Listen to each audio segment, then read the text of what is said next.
Hello and welcome back to the Haunted Slumber. Before we begin tonight's story, take a moment to get comfortable, close your eyes, and let your mind drift. If you're enjoying these tales, don't forget to subscribe and leave a comment. I'd love to know where you're listening from around the world. Now let the lights dim, the curtain rise, and may this story guide you into a deep, haunted sleep. The harvest below. The gravel crunched beneath the tires of the van as it wound its way along the narrow country road, flanked by fields of wheat that moved like a golden sea under the soft weight of dusk. The air was heavy with the smell of cut grass, old wood, and something else, something metallic, like rust or blood. Elliot adjusted the rearview mirror, catching a glimpse of Miriam in the back seat. Her eyes were closed, headphones on, lost in whatever ambient podcast she was using to block out the rest of them. Up front, Clara flipped through a battered map, squinting in the fading light. According to this, she said, dragging a pen along the creased paper, we should have passed the turnoff by now. The road should have curved east, toward the valley. Elliot sighed. There was no turnoff. Just trees and more trees. No signal, said Aaron, holding his phone up like it might catch a rogue barf from the sky. This whole place is dead. They were 5 hours from the city, deep into rural nowhere, chasing a lead they found in a footnote of a century-old dissertation. It was Clara's idea, an abandoned village with no online presence, no census record past 1924, and one cryptic reference in a journal article titled Agricultural Rituals of the Forgotten South. This is how horror movies start, Aaron mumbled. Perfect, said Clara, a little too brightly. They drove another half-mile before the forest broke. The road dipped and curved again, and there it was. Low meadow. A dozen buildings clustered at the bottom of a shallow valley. No signs of life. No cars. No wires. Just weathered wood and collapsing rooftops swallowed by creeping vines and tall grass. At the center stood a tall structure, maybe a church or a town hall, with a collapsed steeple that jutted toward the sky like a broken bone. This can't be it, Miriam said softly, pulling off her headphones. It looks dead. Clara was already unbuckling her seatbelt, eyes wide with something between awe and obsession. This is exactly it. They parked beside what had once been a general store. The windows were shattered, the door leaning on one rusted hinge. A hand-painted sign above the awning read Tallow Goods and Sundries. The script was elegant, old-fashioned. Beneath it, someone had carved something into the wood in shaky letters. He always returns. Jesus? Aaron muttered. Clara ignored it. Come on, let's get the gear. They unloaded quickly, cameras, notebooks, field recorders. Miriam carried the EMF reader she insisted on bringing just in case, though she never really believed in ghosts.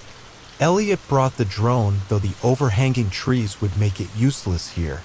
Still, it felt comforting. Technology always did. Inside the general store, the air was cool and thick with dust. Wooden shelves sagged under the weight of time. Glass jars full of cloudy preserves sat untouched for decades.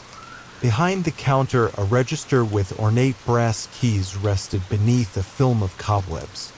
Still think this isn't it? Clara whispered, smiling. Outside, the wind stirred, pushing the tall grass into motion. It whispered against the buildings and something listened.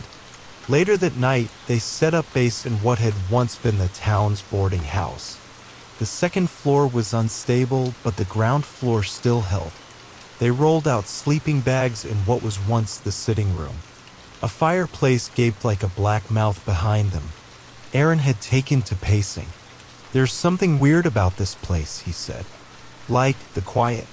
It's not right. No crickets, no birds. Nothing.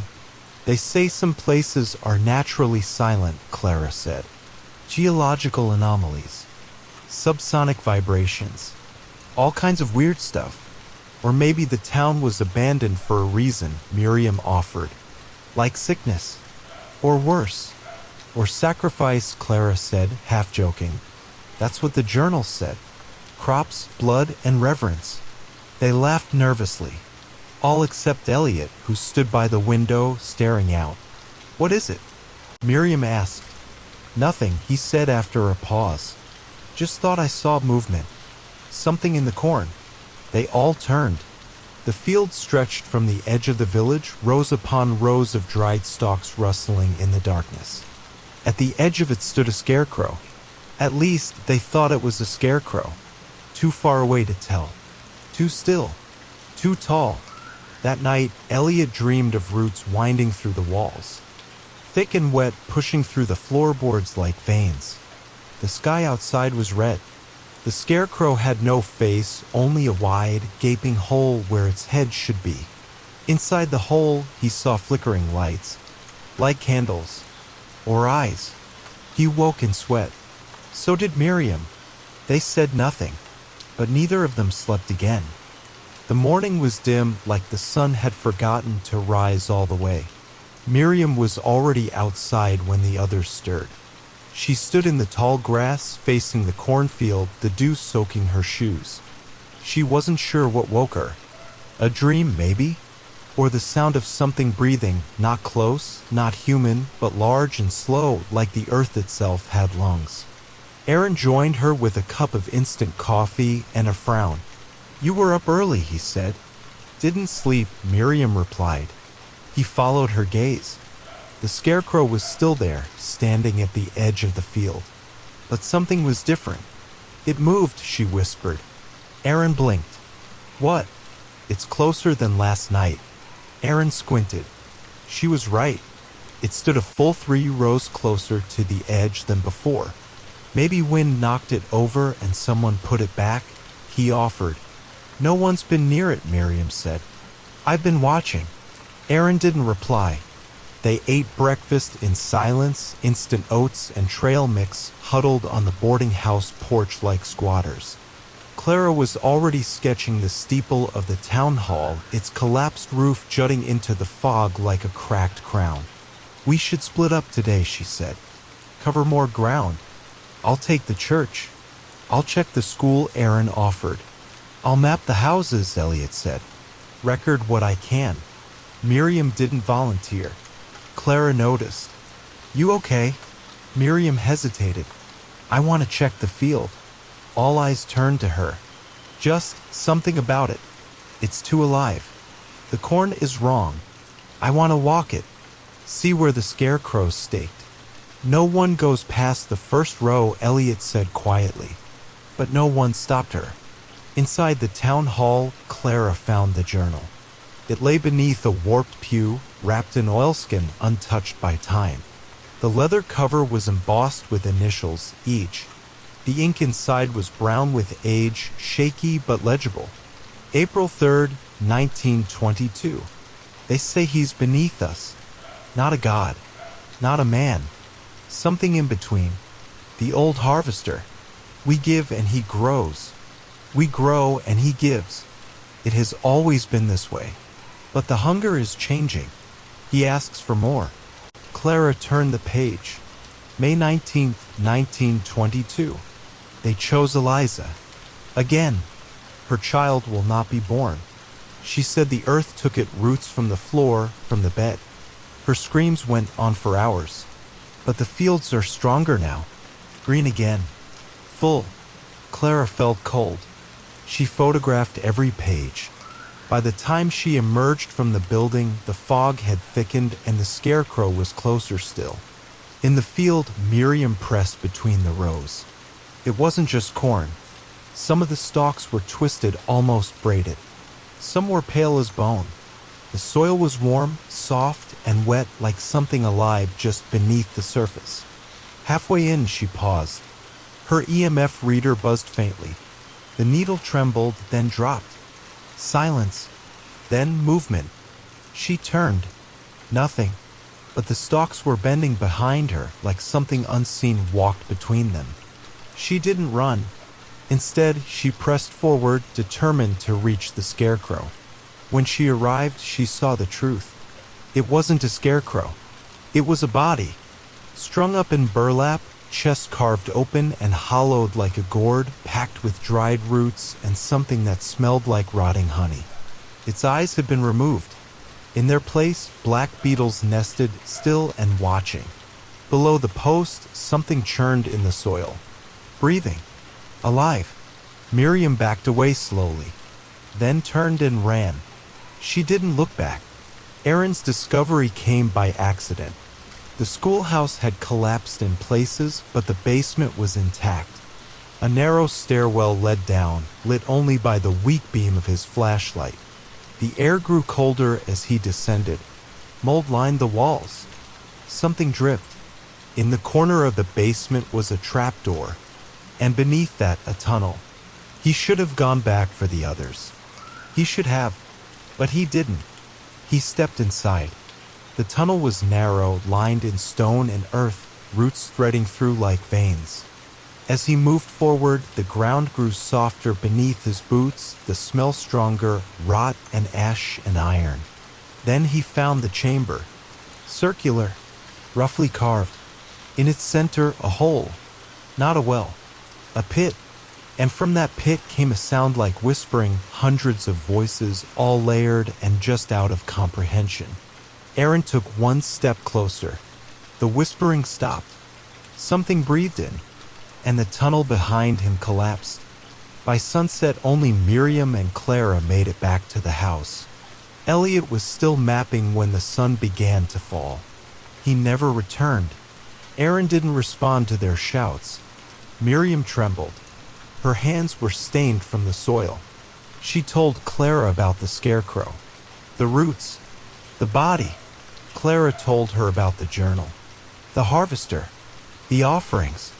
Something had been fed here, and now it was hungry again. That night, they barred the windows, lit candles, waited, and from the cornfield they heard it. The dragging, roots against stone, cloth against earth.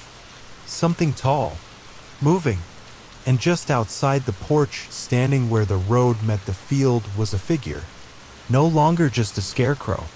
Taller, leaner, watching, its head tilted slightly, listening, and from deep in the earth, a voice like soil grinding against bone.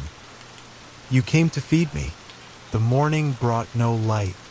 A sickly, green-gray hue filtered through the windows of the boarding house, casting the room in an unholy twilight. Miriam had not slept.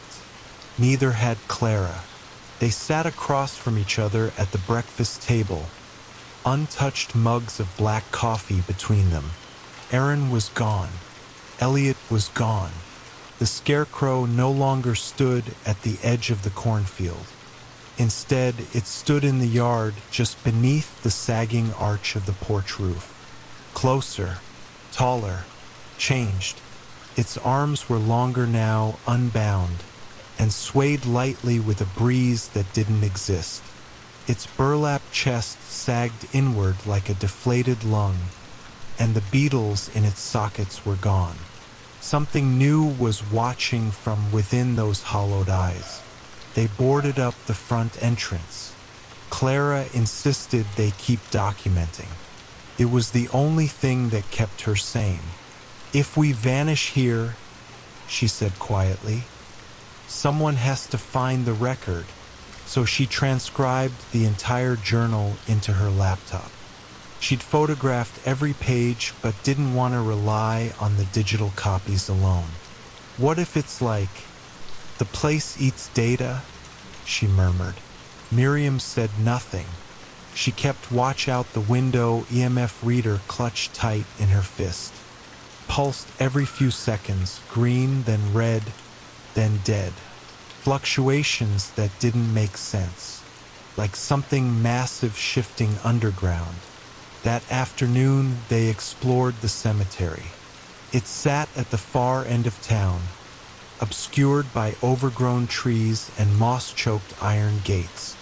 Most of the headstones were cracked or missing. The ground was uneven, like something below had stirred and left the earth unsteady. One grave remained untouched. Eliza Hawthorne, 1901 to 1922. Mother, daughter, keeper of the root. There were no birth or death records for her in town hall.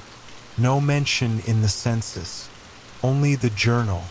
Clara knelt to photograph the grave. The moment the shutter clicked, a low vibration passed through the soles of her boots. She and Miriam both froze. From beneath Eliza's grave came the sound of rustling, like a burlap sack being dragged through gravel. Then a wet sigh, long and low, as if something deeply buried had just exhaled after a long sleep. The EMF reader screamed red. They ran, back through the overgrown streets, through empty intersections where crows watched from dead power lines, past the schoolhouse, where the tunnel was now sealed shut. No sign of Aaron or the passage. Back to the boarding house. But the door was open. Inside, the walls were covered in writing. Hundreds of looping, scratchy symbols. Not words, not letters. Sigils etched in soil. As if someone had dragged their filthy fingers across every surface, repeating the same symbols again and again. In the center of the dining room stood Elliot's backpack. His camera was inside. The lens was cracked. The last video on the memory card showed him walking toward the well behind the church, muttering to himself, "It whispers. It knows my name. It remembers." The final frame was of his hand reaching out over the stone lip. Then darkness. Then chewing. Wet chewing. That night the dreams came. Miriam stood in the field, barefoot, the ground breathing beneath her. Roots wrapped around her ankles like tendrils of thought, pulling her down, speaking in a voice that was soil and rot and flesh. "You are the seed. You are the season. Grow for me." When she woke, dirt was packed under her fingernails. Clara dreamed of being beneath the schoolhouse, trapped in a tunnel of bone, surrounded by whispering mouths stitched into the walls. The mouth spoke her name. One of them was Aaron's. The following day, the town's time changed. Literally. Miriam noticed it first. Her watch was wrong. Then Clara's phone. It wasn't just an hour off. It was 1922. All the clocks they found in homes, churches, and shops had stopped on the same date. October 31st, 1922. Midnight. The night Eliza Hawthorne died. The last entry in the journal. October 31st, 1922. The offering is failed. She would not give the child. He screamed from beneath, shook the soil, split the sky. He will not be denied again. We go to him now, all of us, to plant what must grow. This is the last sowing. That night, the town groaned. The earth buckled. The cornfield burned green, and the scarecrow walked. They saw it from the second-floor window. It moved with jerking elegance, like a puppet guided by a master underground. Behind it walked the silhouettes of others, more shapes, more figures stitched from people, assembled from the forgotten, wearing faces that weren't their own. Elliot, Aaron, others, dozens, each body dragged by invisible threads that ran not upward to the sky, but downward into the dirt. The harvest had begun again. The entire town pulsed. It started with the soil waves moving like muscle, like breath beneath their feet. Miriam stood by the window, breath fogging the glass, as the harvesters moved between buildings, lanterns of green fire swinging from their stitched hands. They were performing a ritual, a procession. "They're not hunting," Clara whispered from behind her camera. "They're gathering." They packed quickly. The road out of town had collapsed literally. Where the highway once was now yawned an abyss, a chasm of soil and writhing root systems as though the land itself had retracted. Every path led back to the square.